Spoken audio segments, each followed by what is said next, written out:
Welcome back, everybody, to Getting Past the Premium. We're excited for today's episode because we've got Eryka Morehead here with Collaborative Planning Group. And they specialize on the life insurance, the disability insurance, working with business owners on that side of the industry, and have a pretty interesting model that they partner with financial advisors to bring these solutions to clients. We are really excited to have this discussion because they are advisors with their clients, period, end of story. So we're going to have a lot of great discussion today, and it's going to be fun. Enjoy. Welcome to the Getting Past the Premium podcast. Well, welcome to the show, Eryka. Yeah, thanks for having me. Excited to have you. We were kind of talking beforehand how you guys are perfect to have on to kind of have this discussion around how do we get from being that product salesperson, right, to being that advisor. And you guys have kind of built your firm that way from the ground up. And, a lot of firms like Ellerbrock-Norris are making that transition. And so I'm kind of excited to hear your experience in starting that from the ground up and partnering with other financial advisors and everything that you do. But before we get into that, maybe just give us the 30,000-foot view of who Collaborative Planning is and who you are. Sure. So Collaborative Planning Group, all we do is insurance, life insurance, disability, long-term care, and an occasional annuity, which we'll save for another time.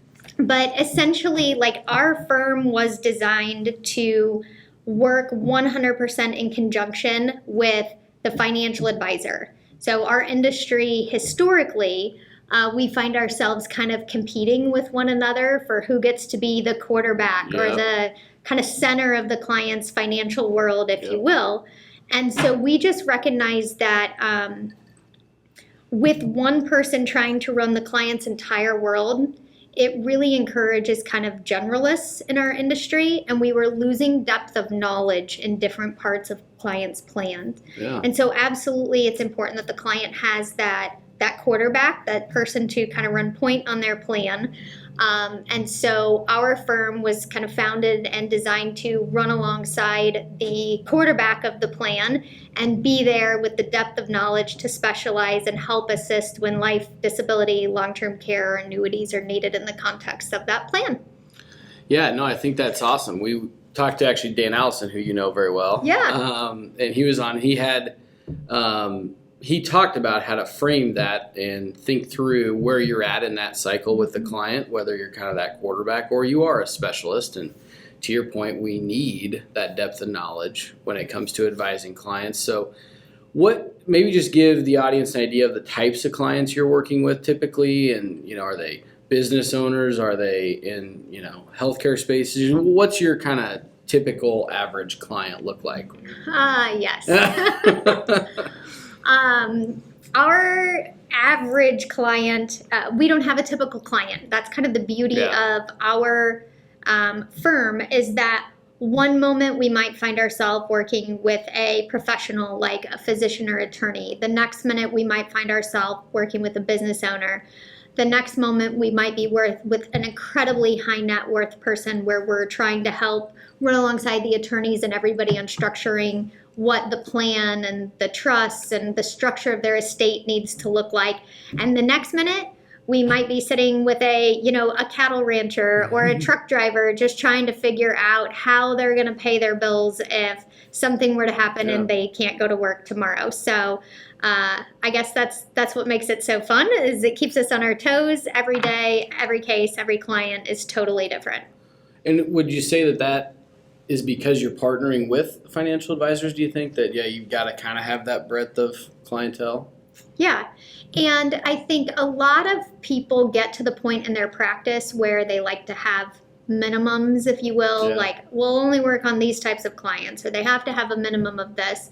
Our passion is really on the protection side. And so helping that family, the young working family with a couple kids, just get that term life insurance. We know at the end of the day, that policy is going to be way more impactful in the event of a premature death than the $100 million estate we're helping, save some money on federal estate taxes. Totally. I think you're spot on with that. And passion is the right way to put it, probably. You got to have passion for what you're doing every day. But I almost forgot our cocktail of the day. Yes. We made our first mojitos today. I know. That was And, fun. Yeah, it was fun. We needed Rachel here. We did need Rachel. No one got cut. That's true. That's good. Positive. No work comp injuries. So there you go. But we are enjoying a nice mojito today. So Yes. refreshing.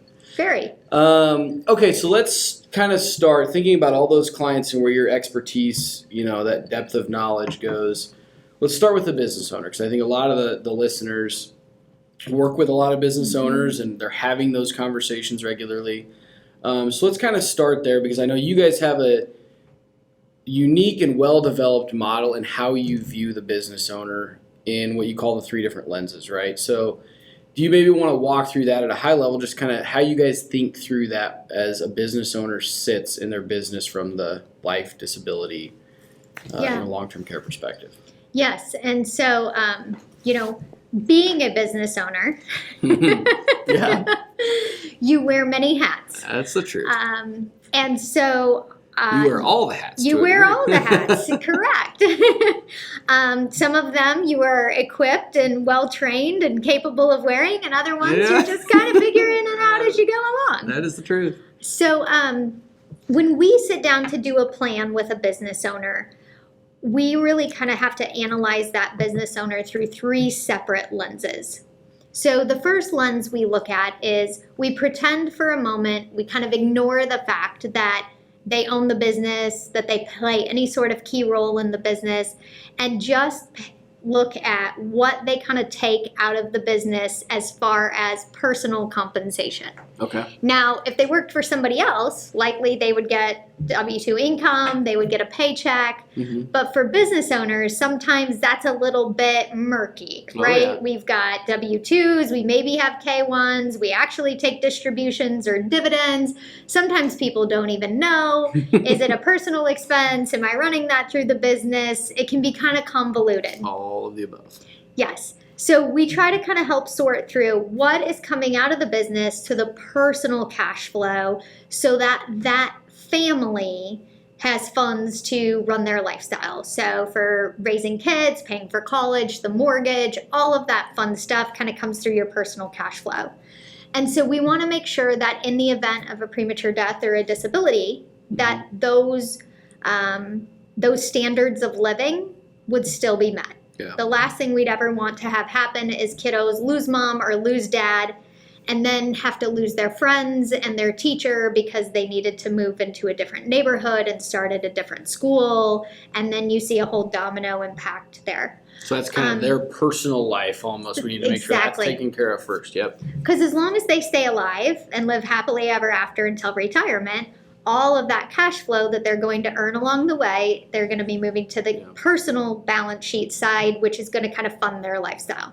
So that's kind of lens 1. So we help them figure out, do they have disability income protection?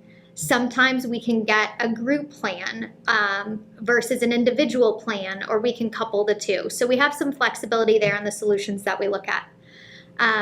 Once we kind of analyze the individual benefits, then we want to analyze the business owner as a key employee for the business, assuming they're playing an active role and just not kind of a passive owner or investor in the business, if you will. So oftentimes with a business owner, it's not just one hire to replace them. You might need somebody to work on the sales side and somebody to work in operation and somebody else to do the bill pay or the financial stuff, however they have those duties divvied up.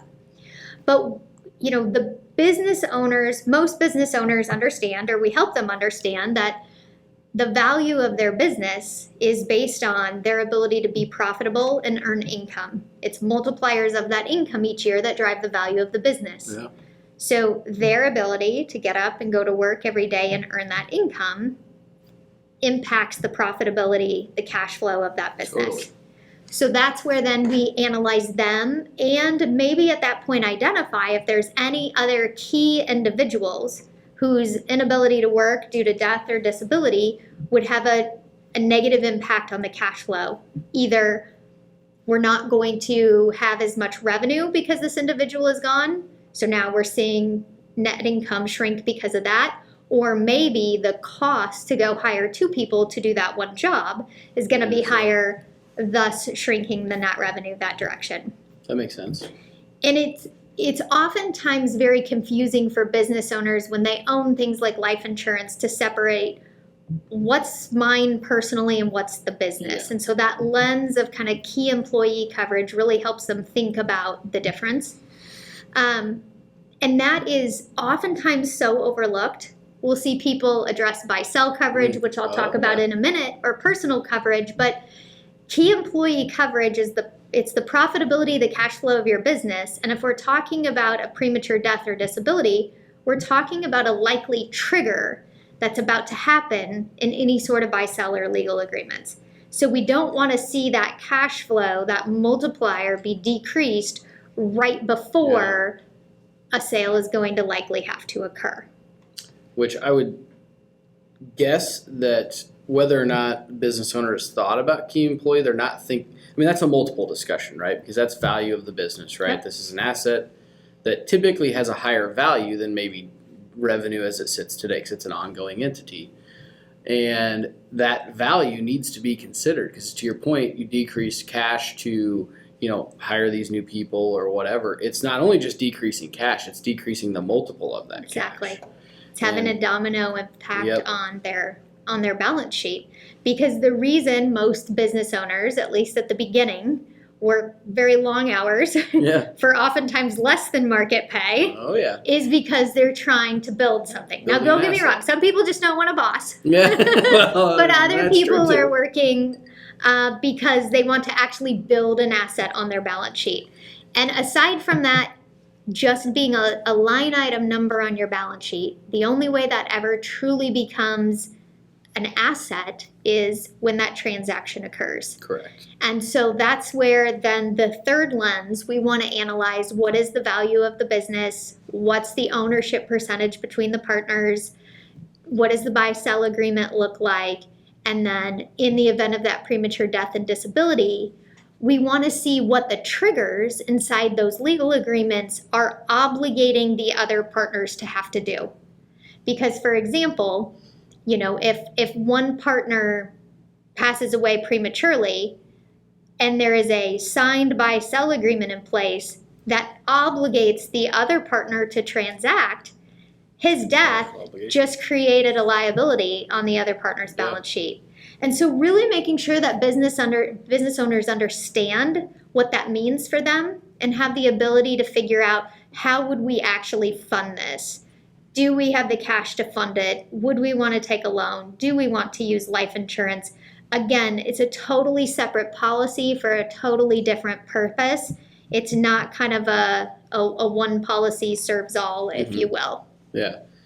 Well, and so it's a huge risk to the business and the business owner, obviously. But to the business, when you think about the key employee side that you mentioned, if we don't have that properly structured where we can get an influx of cash, at the end of the day, back to Dan Allison's episode, the business wouldn't have survived.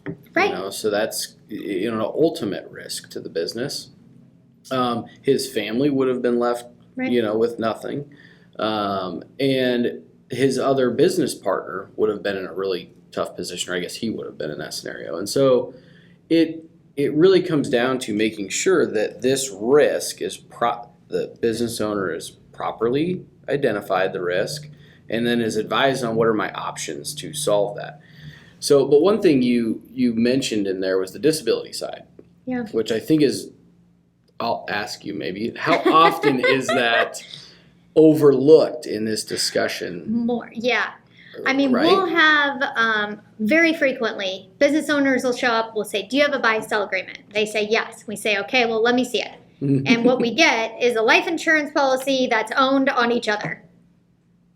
But there's no actual legal document obligating either one of them to do something. Yeah. So if you and I were partners and you passed away and I got a couple $100,000 or a couple $1 million income tax free, I don't have to use it to buy out your ownership interest if I maybe, want a vacation home somewhere or put an addition on my house or a new toy or something. So not only is the legal documents oftentimes overlooked, but disability in very oftentimes is not thought of as part of that. So from a disability standpoint, with our 3 lenses, you have the individual disability protection, you have key employee disability coverage, or business overhead expense policies that are available. So if the majority owner were to become disabled, the business can get reimbursed through an additional disability benefit for a lot of their fixed overhead expenses to make sure they still have a business to come back to. Yeah.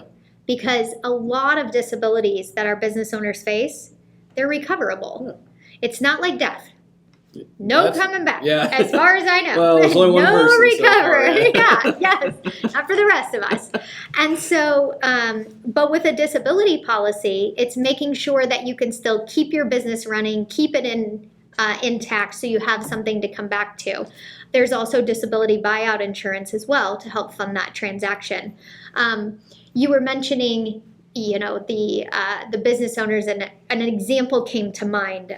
This was not a client of ours, but we had someone reach out because a chiropractor.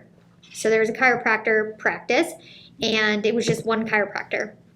He had his office staff, and the business was his plan, right? Yeah. So As is no most. really life insurance or anything else to speak of, and he died suddenly. So with no plan in place, essentially within the 30 days it kind of took the spouse to, handle the funeral, get the death certificate and all those things. In that 30-day window, the office manager had quit. Mm-hmm. All the clients had gone elsewhere, or all the patients, I guess, for a chiropractor had gone elsewhere. And 30 days later, everybody panicked. There's there no value. wasn't a plan in place. At that point, yeah. Correct. So there was no value. There was no business to be sold. There was not another chiropractor who was going to try to transition all those patients over. But in the flip scenario, if that chiropractor would have had personal life insurance, make sure the family's taken care of, key employee coverage, so the office manager would have known that there was tax-free money coming into the checking account, so all the employees could be told, hey, let's contact the patients. This is the doctor we're supposed to transition to. Let's work the plan. You're going to get paid. You're going to get paid, Yep. even to maybe not work for the next 30 to 60 days while we transition these patients over and help this transaction occur. If that type of planning would have been done up front, not only would the future success, the financial stability of that family had to hinge on that transaction because they would have been taken care of, at least with some personal coverage, but the plan would have been executed so value could have been recognized for all the efforts of that practitioner for their career up to that point. Totally. And it's just at that point, most business owners, it just seems like they don't think through. It's working in the business, not on the business, right? And but if you ask a lot of the business owners, what are you going to do when you're ready to retire? Well, sell the business, or whatever. And it's just, it's not always that easy. It takes planning, and then you have to protect the asset through the life cycle of either if it's retirement and selling it, or maybe the business goes on after that or whatever. But so I think that leads into my next question of many business owners don't see this, right? They don't maybe understand how big the risk is, or don't take the time to evaluate it themselves. But when an advisor or a salesperson asks them about it, it's like, I don't want to, sell me life insurance, or whatever it is. Right. So how do you find the easiest way to have that discussion with a business owner and kind of open up that dialogue to help them realize they have a big risk here if it's not properly identified and walked through? Yeah.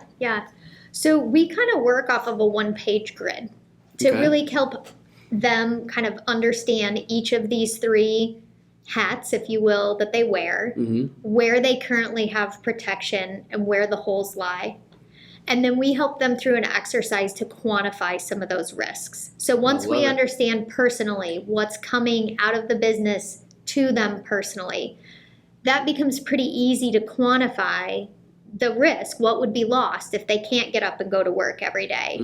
Once we really talk through, who would you have to hire to replace yourself? what major relationships that are critical to your business might leave if you're not here. That helps quantify the risk to them.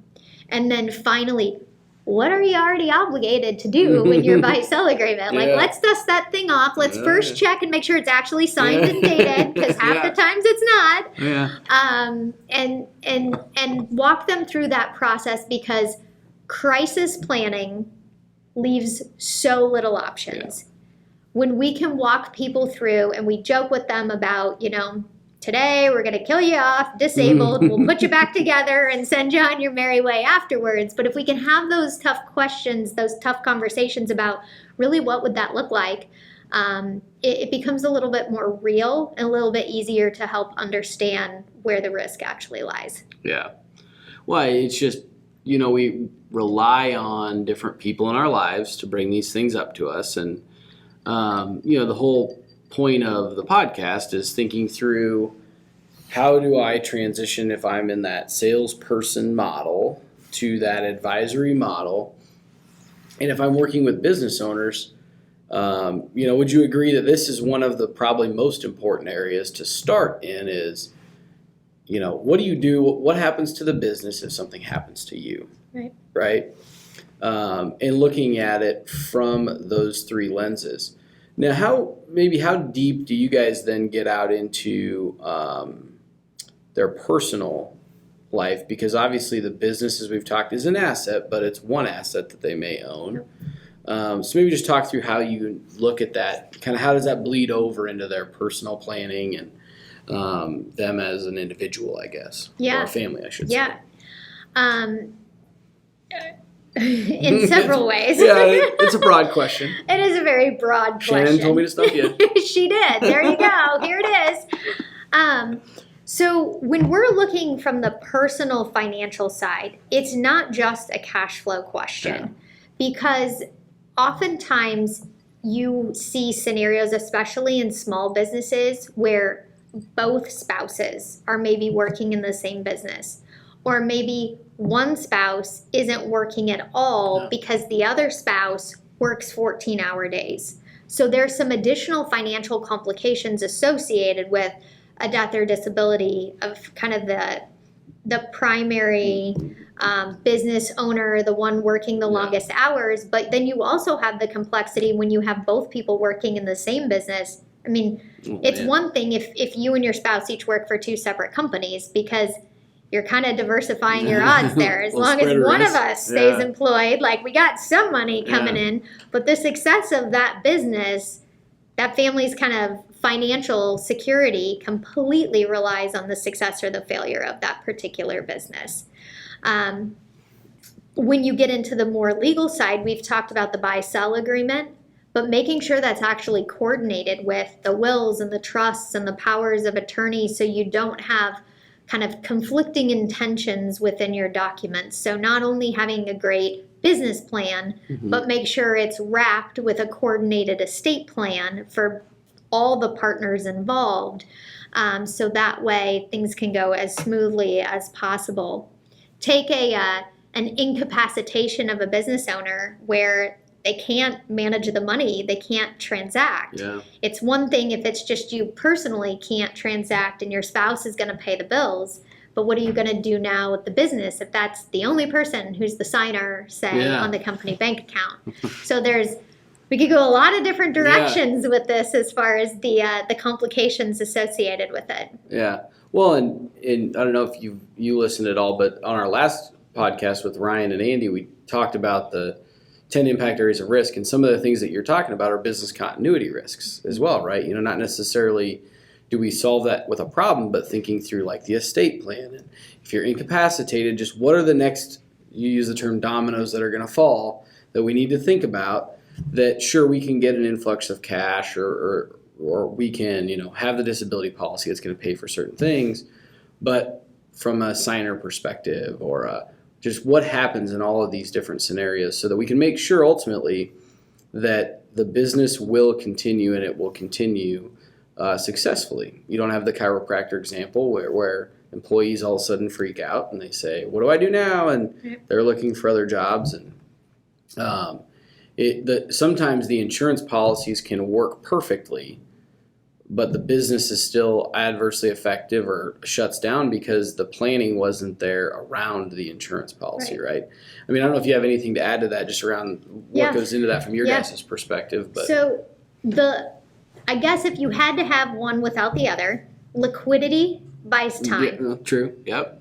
That's a great point. So hadn't thought about it like that. Yeah, if that death benefit comes in and that cash comes in, that extra liquidity buys people time. So we don't need to worry about the fire sale. We have a little bit more time to kind of figure things out. Same with the event of a premature disability. If personal income is taken care of and the business expenses are being reimbursed each month, it's okay if revenue's down a minute. We just bought ourselves time. We bought ourselves time to get the medical care we need, or to let our spouse or whoever's in charge grieve and take the time that they need, so that hastily, oftentimes costly decision don't need to be made while we're in crisis mode.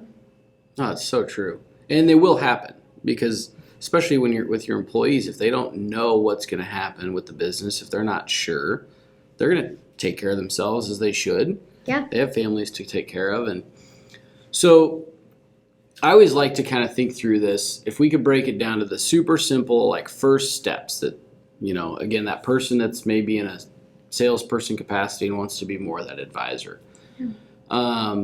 Thinking around that business owner perspective. I mean, what is some of the simplest things that, I could go out and do with my clients, questions I could ask, or whatever it is, to at least start to think through this particular area in their business? Yeah. I think it boils down to just one simple question that can really get people's mind going. And that question is, if you didn't show up tomorrow, for whatever reason, what would happen? And you'll get a response. Yeah, you'll get something. And then if you didn't show up again next week and next month, and very quickly you will get an idea of how far have they thought through this? Because some people might be able to tell you, oh yeah, no problem. Joe would take over, Kathy would do this, we would call this person, my wife already knows about this, and boom, boom, boom, it's all lined up. Yeah. Other people would be like, no clue. Yeah, well, haven't thought about it.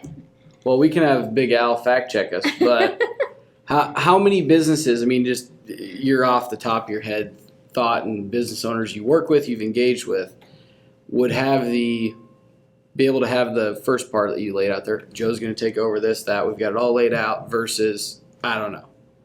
What's the percentage breakdown, do you think? If I had to guess off the cuff, I would say probably half of your business owners has at least could get you through like next week. It's probably more. I would have gone with 80-20. They've at least given some thought, because maybe they've taken a week vacation off and they kind of know what happens. Oh, yeah, that's probably true. Yeah. But I would say the other half don't have a clue. What I would say though is all the advisors that we've worked with that have said, okay, we need to take your client through this process because we're helping them look at their cash flow, understanding both the life insurance, the disability insurance, making sure that they have the proper legal documents, or helping facilitate that process with a business or estate planning attorney. We haven't yet been introduced to a business owner where there hasn't been something that was kind of missing from that plan. Yeah. And I think the important thing to remember too for folks watching is, and Dan talked about this too, you don't have to be the expert. But it's important that if you're going to be that advisor to your client, that you're helping them identify the need, and then find somebody like a collaborative, your firm, that can come in to facilitate that need. Be that expert, have the depth of knowledge, right? Now, I know that nobody else does it as good as you guys, so everybody should probably just reach out to you and do it. But I assume there's other firms out there across the country that would do something similar to what you guys are doing, like along with financial advisors or in other capacities, right? So again, you don't have to be the expert. I think it's about making sure that your client, at least somebody's asking them. And so all you got to do is, if that you ask that question and they say, yep, it's all lined up. Okay, awesome. They're taken care of. And you know that your client's not going to be in the fire sale situation or whatnot, right? Yep. And so we'll definitely put all of your contact information because I assume that you'd be open to people reaching out if they need help on Sure. some of these things, and we'll make sure to get that out because I think it's a very important space that sometimes gets a bad rap or gets overlooked. And I think that it's one that could significantly, if not cripple a business, could significantly impact the business. And so we as advisors, everybody listening out there, even the ones in France, we have a listener in France. That's awesome. I know. Or multiple. We don't know yet, but Germany took that. yeah. So, that we're out asking these questions and helping our clients navigate through this because it could mean the difference between having a business or not, for them or their families. So, thanks for coming in, though. We're going to, I think, do a little 2-part series here because I think we got more to talk about. So stay tuned, everybody, for the next episode with him. Thanks.